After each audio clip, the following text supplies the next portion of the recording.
3 decades in the business. This guy is an author. He's a stand-up comedian, Bar Comedy USA superstar, Steve Sabo, the perfect guest for this edition of the Bar Gig Files. 3, 2, 1, fire!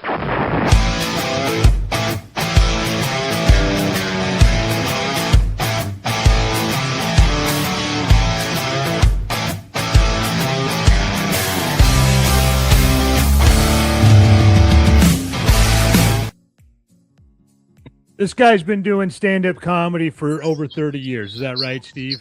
Yeah, it'll be 35 years. Actually, it's 35 years this month. So yeah, it might be 35 right now. Yeah, 35 years this month. That means when some of you were out there arguing over which PlayStation game was the best, this guy was arguing with some drunk dude named Todd in a bowling alley bar in the Midwest.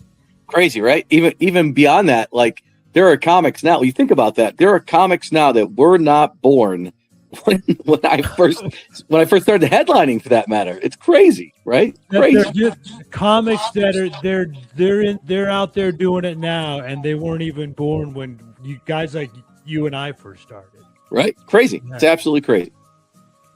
Known for high energy. How do you keep up that kind of a high energy act over 30 years? You know, it's funny because I think I'm just I just naturally like that kind of a person, but I obviously I don't drink like I used to drink. I drink a lot of energy drinks. You know, I drink caffeine all the time, coffee, energy drinks. But it's just kind of like I think it's more of a mental state more than anything else. Like I talk fast, I think fast, and I've got a lot to say. So it's like that energy just kind of transpires, you know, like into my act when I go up there. Plus, I write jokes, you know, to be able to perform with emotion, and I think performing with emotion, you know, brings out the energy. Yeah, I would agree. I always like that type of stand-up the best, where you're passionate about what you're talking about, but it might be something trivial. Absolutely. That's what I think is funnier than anything else, is when the more trivial, the better, right? The smaller the thing that you can make a big deal out of, the funnier it really gets, because people are like, why does he care so much over something so small? Yeah. I love it when I can watch a guy, it seems like they're about to have a nervous breakdown over dryer lint. Right. That's a really good example. But yeah, I do that all the time. Like just in my normal everyday life, the tiny little things that drive me crazy, you know, and I can think of a million different ones, but like something like I was thinking about, it's been so cold lately, but have you ever noticed like how much slower the gas pumps are when it's freezing outside than it is in the summertime? In the summertime, you can fill up your gas in the 10 seconds. In the winter, there's like 15,000 questions that you got to go through. You know, do you want a hot dog? Do you want a car wash? I just want to not die of hypothermia or whatever. You know, that's all I want to do. I want to not die right now. Fill my tank. Right. Yeah. And what's great about that is it's endless, and it's relatable to you. Go to these pub and grub shows, man. These aren't hipsters in the city. These are people that are, it's everyday life experiences like that will be relatable. Yep. Yeah. And I love the pub and grub shows. You know, it's funny because people that don't do them, that haven't performed them, they may not even understand how great they are. But these are small town people, and they pack the places. You could be a tiny fun, like me and Scott often joke around about like if we're on our way to a gig and we lose our phone signal. Oh, we must be getting close, right? Because it's in the middle of nowhere. And sometimes they are, but they fill it, they pack it. It's like, you know, they have 50 seats, they have 50 seats filled. If they have 100 seats, they have 100 seats filled. And these are people that couldn't be happier to get the entertainment, because there's two things that go on that I think is great. Some people come out because they just love to be entertained. And there's other people that come out and that are surprised that the entertainment's as good as it is, because they didn't expect somebody who's got some talent to actually come to their town. Yeah, right. We didn't think. Sometimes I almost think that they showed up expecting the comics to tank. For sure. Absolutely. A lot of them do. I'm sure they do. You know? Yep. And then you leave and you have a new friend. which is great. Absolutely. Yeah. Yeah. And you've seen comics burn out. Oh, so many, and it's so easy to burn out. And that's the funny thing about it, is that I think about how many people started when I started that are not around anymore, and I would say 90%, more than 90%, maybe 95%. Some of them are still in the business, but they may have rotated to something different. Maybe they're just doing cruise ships, or maybe they're doing writing gigs or something like that. But I don't know very many comics at all that started when I started that are still out doing the road, especially the way that I'm doing it. So I love being on the road. I love seeing new places. That's my thing. I love it. I think we all settle into those niches as comics. Like you said, some wind up writing for shows, or some wind up doing cruise ships or different types of gigs. And it's guys like me and you that we kind of are sort of built for the saloon shows. We're built for the road. Yeah. We're built for handling the unpredictable dynamics of what you will get, which is what I think is the best live entertainment anyway. Yeah. To watch is where you don't know what the hell might happen. Absolutely. And it's funny you say that, because absolutely, I think that's what I love the most about it. See, I think a lot of the comics that burn out are the comics that they don't write any new material, and they don't know how to improvise. So they're the comics that have their set act. That's exactly all it is. And the moment it goes off the rails, and let's be honest, if you're doing a bar show, it's going to go off the rails a little bit somewhere. Right. There's going to be a drunk that's going to stumble. Somebody's going to yell something. The bathroom's going to overflow.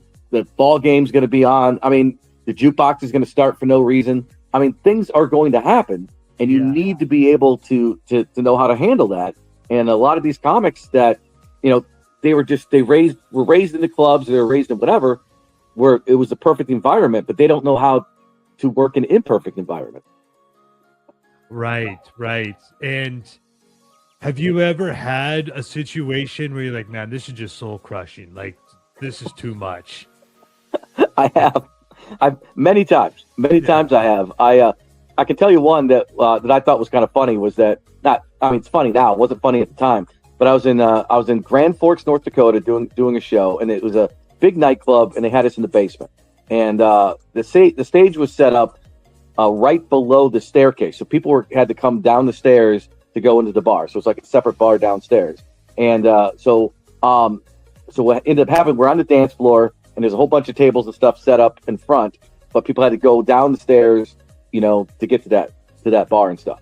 So we start the show, and there's like nobody there. There's like 4 people there, like maybe 4 audience members, and it's seating for like 200. So there's like 4 audience members. They're not close to the stage.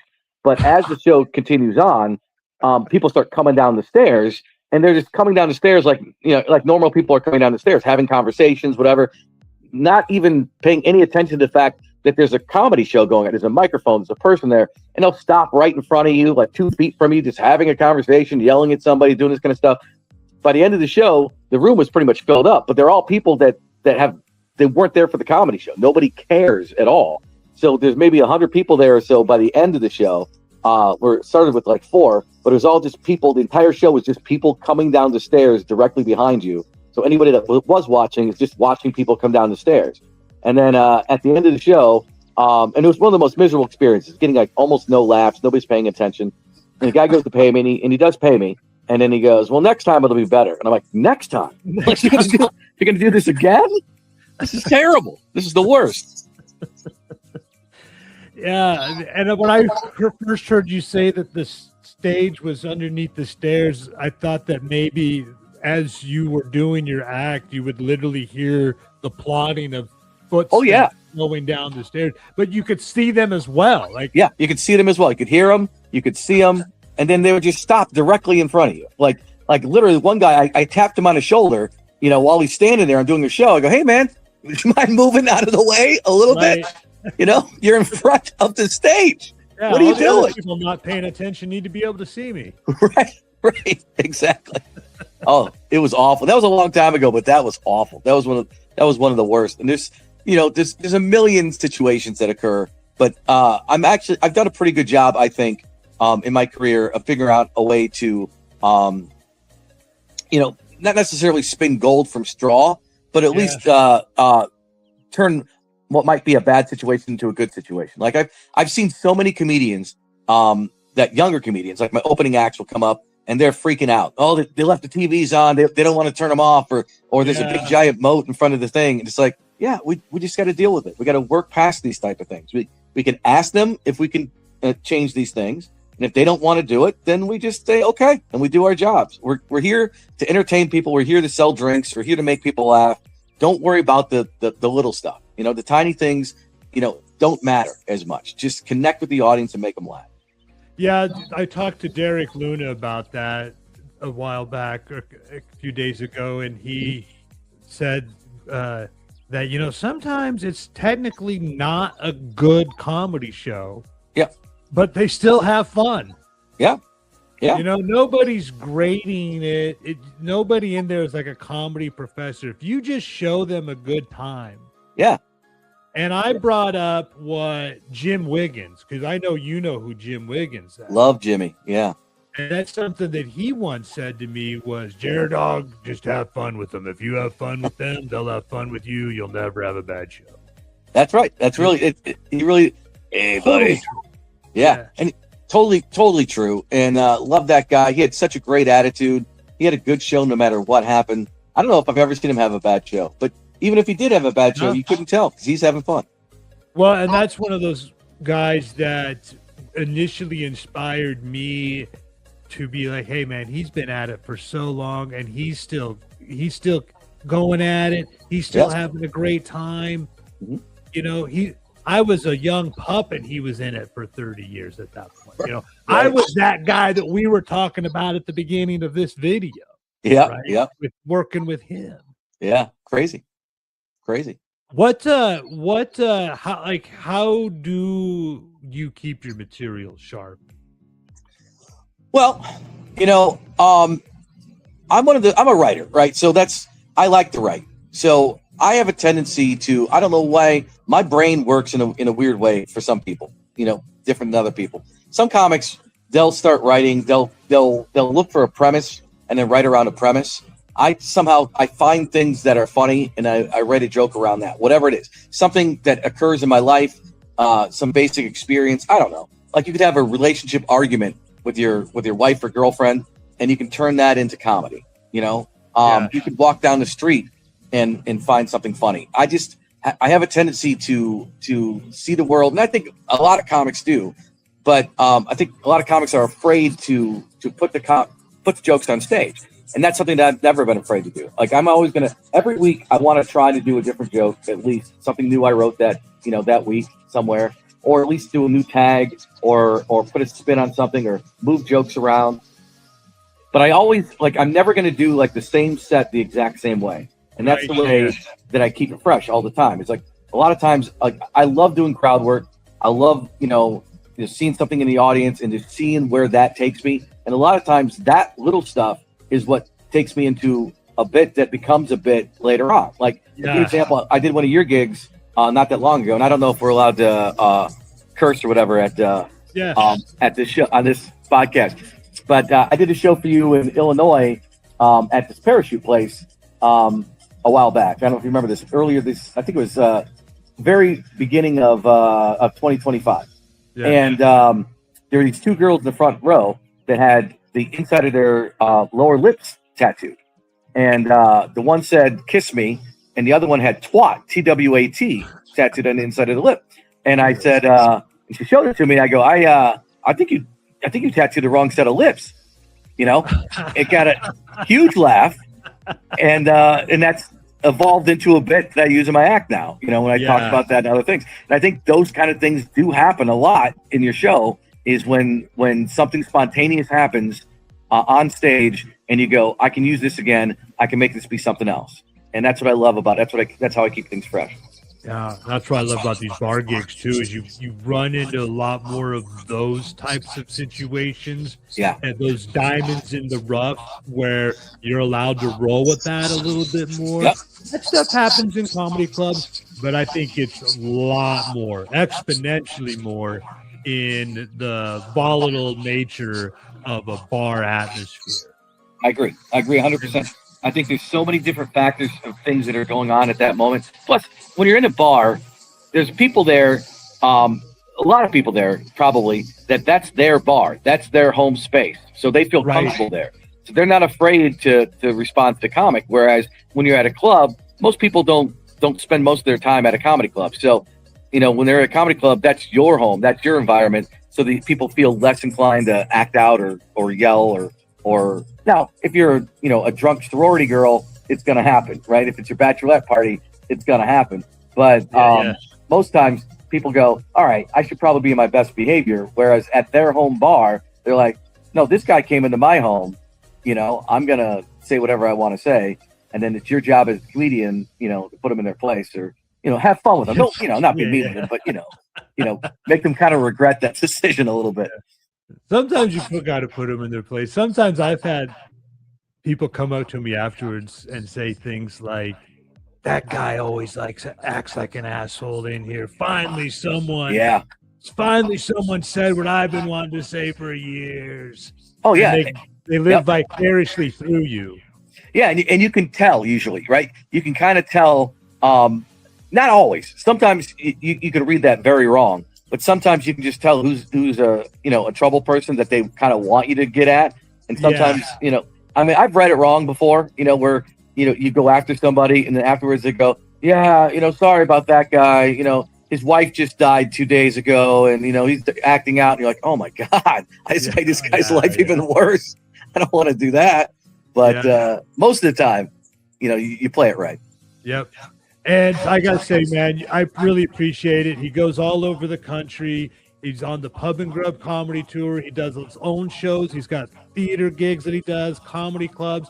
He's on the cover right there. Yeah. America's Best. Made the cover, Ma. Made the cover. Book. And you do a lot of your own books, which I think is really cool. You do. Yeah. You write real books. You write like actual books. Yeah, lots of words. It's funny you say that because I've had people pick up my books after a show and they go, "Oh, there's real words in here." I'm like, "Yeah, what you think I'm selling?" Yeah. I do. I wrote 2 books that are comedy related that are good for actual comedians, which is How to Fail at Stand-Up Comedy and How to Fail at Stand-Up Comedy Writing. And like I'll tell you what I'm amazed by is so many comics that I'd never known that don't know me have purchased that book and contacted me later and told me they've read it and it helped them out a lot. But also what's also I have funny. A copy of it. Oh, I know you do because I know that you've told other comics because they've told me that Jeremy said, "How do you send to Vales? Pick up Steve's book. He's got it right in there. Yep. It's right there. This is exactly how you do it." But I'm also amazed by how many comics that I do know that didn't even know I wrote a book. And I'm like, how do you not know? I've written 7 books now. That book in particular has sold thousands of copies across the nation, to strangers. And you don't even know, how are you so not paying attention to my life? But yeah, it's crazy. I don't know. But I have 2 books about stand-up comedy, which I recommend to any comedian that wants to do comedy at all. The writing book is really good for because a lot of the writing books I found, let me say this one, is for for stand-up comedy writing, as you know, you can pick up Judy Carter's book, or you can pick up a bunch of different books, and they'll give you some basic concepts and all that kind of stuff. And they're good. But what I try to do with that one is go through each of those steps individually and write jokes with the people as well. So like I'm telling you the technique and then I'm doing it in the book. So like if I'm trying to teach you alliteration or something like that, I'll write as I'm writing the bit or writing the book. I'm writing an alliteration joke as well, putting it in there and everything else to let you know in real time how it actually works, and every different type of aspect to it. Where other books, I think, just kind of tell you the techniques and they don't really walk you through it the way that I wanted. Yeah, you give a demonstration. And I think that kind of stuff's necessary. Like when you go to a comedy club, when you take a comedy class, they'll teach you some basic stuff. But these books go into a lot more depth for that and for a lot less money. You can pick up the book for $15 on my website. Go to a comedy class, it's going to cost you a couple $100. I try to do what I can to help the other comedy community. And the other books I write are all fiction, books that I would want to read. That's what I think is great. Because when I started, I went to college for for creative writing and journalism. And I always wanted to be a writer, always thought I would be a writer, but it took a long time for me to actually pull the trigger and actually write a book. But I have books that are thrillers, that are mysteries, that are science fiction, that are horror. Yeah. Just fun stuff. I like it. My newest book actually should be coming out soon. It's called The Reunion, and you're the first person I'm telling about it actually. So cool. Right. I don't know when this is coming out, but hopefully the book will be out in March, and it's about a guy that goes back to his 10-year high school reunion to seek revenge on the people that bullied him in high school.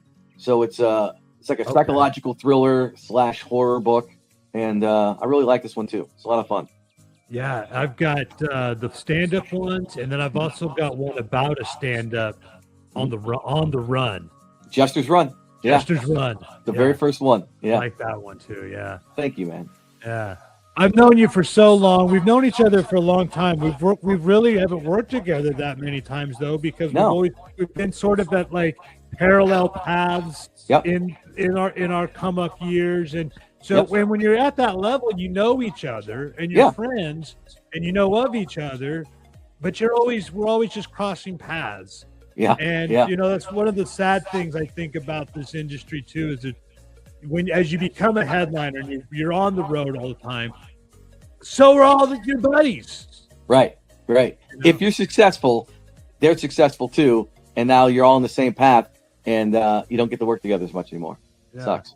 Yeah. I'm glad we could do this though, like have a quick conversation on it. And this was cool, man. So I'm glad you could do it. Thanks a lot. I appreciate you having me, man. Yeah, I appreciate it. And Steve Sabo, get his books on Amazon. Yep. Amazon, and you get them in an Audible, Kindle, or paperback form. Yep. And if you want them autographed, you can order them on my website, stevesabo.com. Well, there you go. All right. I'm going to give you a virtual round of applause, and then that'll wrap up today's edition of the Bar Gig Files. Thanks, Steve. Thanks, buddy.